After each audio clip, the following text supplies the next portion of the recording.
প্রবল ঝড় বৃষ্টিতে পৃথিবী কাঁপিয়ে বিদ্যুৎ চমকাতে আচমকা জিদানকে কেউ পেছন থেকে জড়িয়ে ধরল। মুহূর্তে পা থেমে গেল তার। এতটা চমকে গেল যে বজ্রপাতের গগনবিদারী চিৎকারের ছিটেফোঁটা অংশ কানে ঢুকল না। ক্রমেই পেছন থেকে মেয়েলি স্পর্শটা আরও গভীরভাবে আঁকড়ে ধরেছে তাকে। উষ্ণ স্পর্শ। বুকের কাছে পেঁচিয়ে রাখা হাত দুটো সে ভয়ে ভয়ে স্পর্শ করল। সঙ্গে সঙ্গে নরম একজোড়া হাত তাকে ছেড়ে দিল। জিদান দ্রুত পেছন ঘুরে কম্পিত কণ্ঠে প্রশ্ন করল, কে? অন্ধকারে অস্পষ্ট নারী মূর্তি আবিষ্কার করল সে। নারী মূর্তির মুখর ছবি দেখা যাচ্ছে না, তবে শীতে যে ঠকঠক করে কাঁপছে সেটা বুঝতে অসুবিধা হলো না। নিজের ভিতর কেমন চাঞ্চলতা অনুভব করল জিদান। গ্রামের মাটির কাঁচা রাস্তা, দুধারে ইউক্যালিপটাস গাছের সারি, সবুজ ক্ষেত, আকাশ থেকে ঝরঝর করে বৃষ্টি পড়ছে, থেকে থেকে দমকা হাওয়া বইছে, কখনো বা বিদ্যুৎ চমকাচ্ছে। এমন একটা পরিবেশে কোনো মেয়ে তার সঙ্গী হয়েছে দেখে ভেতরে ভেতরে রোমাঞ্চকর অনুভূতি হলো।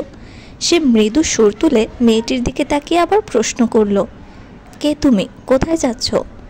মেয়েটি এবার মুখ খুলল, কাঁপা কাঁপা গলায় বলল, আর একটু সামনে আমার বাড়ি। স্কুলে পড়তে গিয়েছিলাম আমি।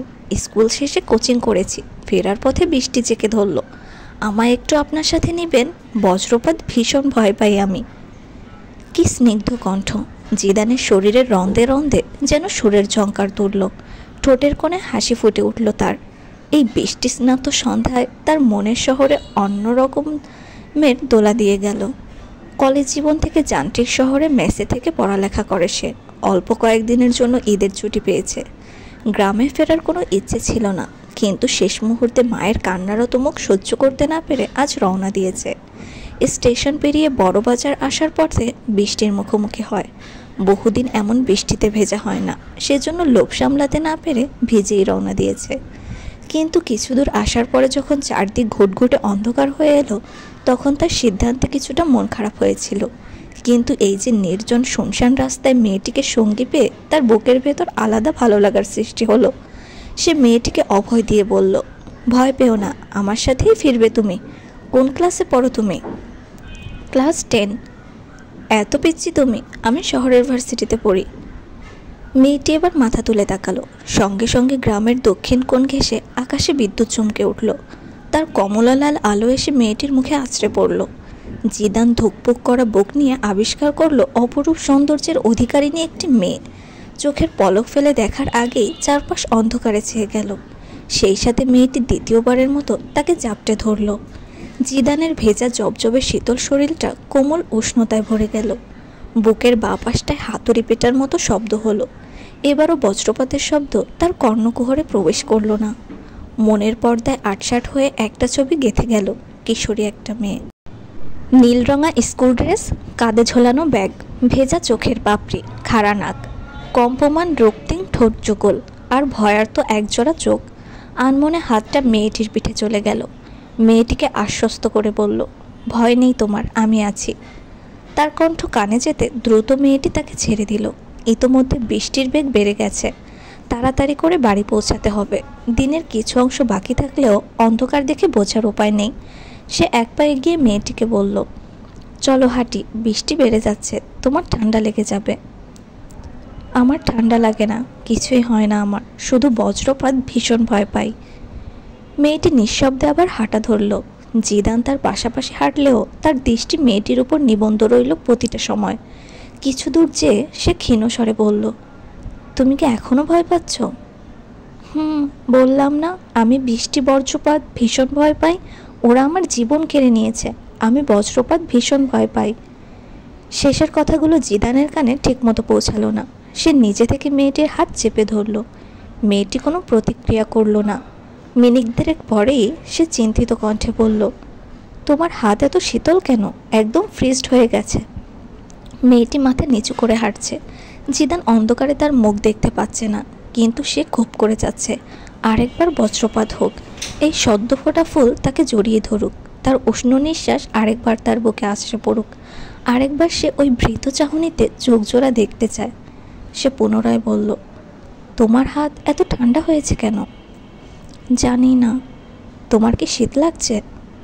মেয়েটি পূর্বের ন্যায় মাথা নিচু করে নির্বিকার ভঙ্গিতে বলল, জানি না।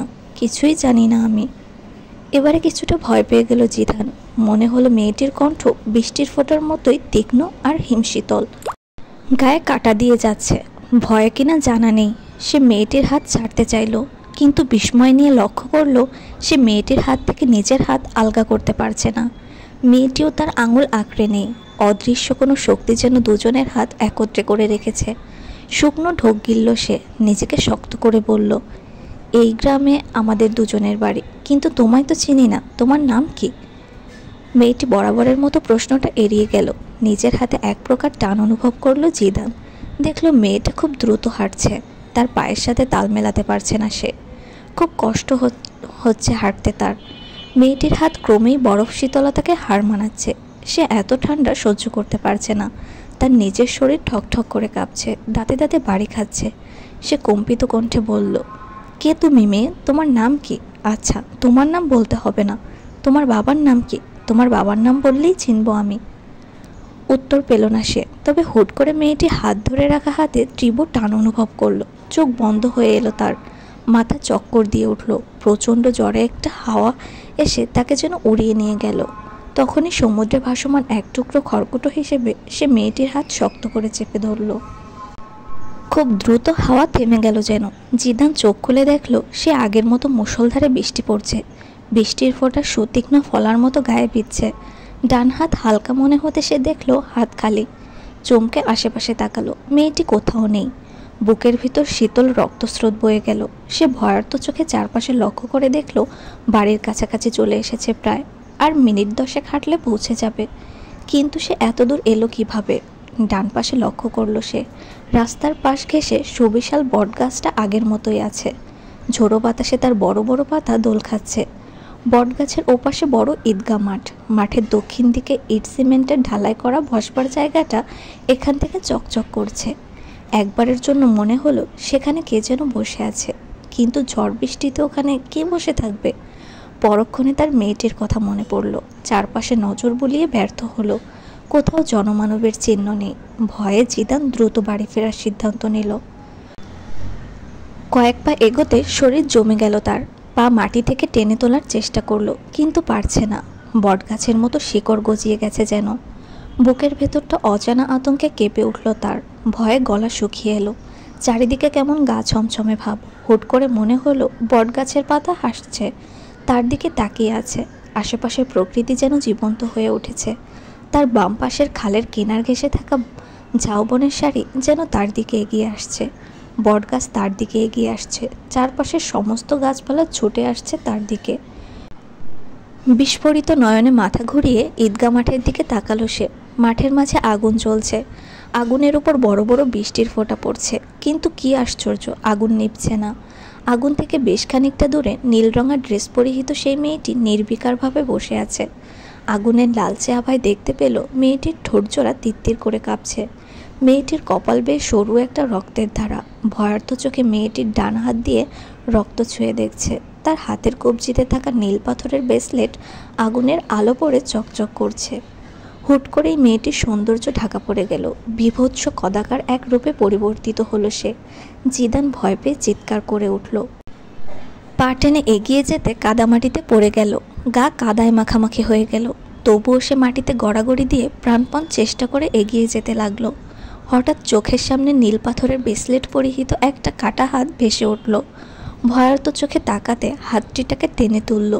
জিদান গোংরানির মতো আওয়াজ করে সামনে তাকালো। দেখল সেই নারী মূর্তি। মেয়েটির থেকে নিজেকে ছাড়ানোর চেষ্টা করলো। বিনিময়ে মেয়েটির হাতের ব্রেসলেট ছিঁড়ে তার হাতে চলে এলো। সঙ্গে সঙ্গে উত্তর পশ্চিম কোণ ঘেঁষে বিদ্যুৎ চমকালো। সে আলোতে চোখের সামনে দৃশ্যমান হলো তার দেখা সবচেয়ে ভয়ঙ্কর কদাকার মুখের এক নারী মূর্তি। মুহূর্তে তীব্র আত্মচিৎকার দিয়ে সে মাটিতে লুটিয়ে পড়ল। গভীর রাত। টিনের চালে ঝমঝম করে বৃষ্টির ফোঁটা পড়ার শব্দ হচ্ছে। থেকে থেকে বাতাসের সাথে বৃষ্টির ছিটে এসে ভিজিয়ে দিয়ে যাচ্ছে জিদানকে। সে দাঁড়িয়ে আছে তার রুমের জানালা ঘেঁষে। তার দৃষ্টি ডান হাতের তালুতে নিবন্ধ, হাতের তালুতে মুষ্টিবদ্ধ করে রাখা নীল পাথরের ব্রেসলেটের দিকে। সে অপেক্ষায় রয়েছে প্রবল ধারার বৃষ্টির। কিছুক্ষণ পর ঝোড়ো হাওয়ার সাথে সাথে বৃষ্টির বেগ বেড়ে যেতে সে রুমের দরজা খুলে বের হলো। মায়ের ঘরের দিকে এক পলক চেয়ে বড় বড় পা ফেলে এগিয়ে চলল ঈদগাহ মাঠের দিকে। সেখানে তার জন্য কিশোরী একটা মেয়ে অপেক্ষা করছে। মেয়েটির কাছে পৌঁছাতে হবে। বৃষ্টি এলেই মেয়েটি তাকে করুণ সুরে ডাকে, তাকে আজও ডাকছে।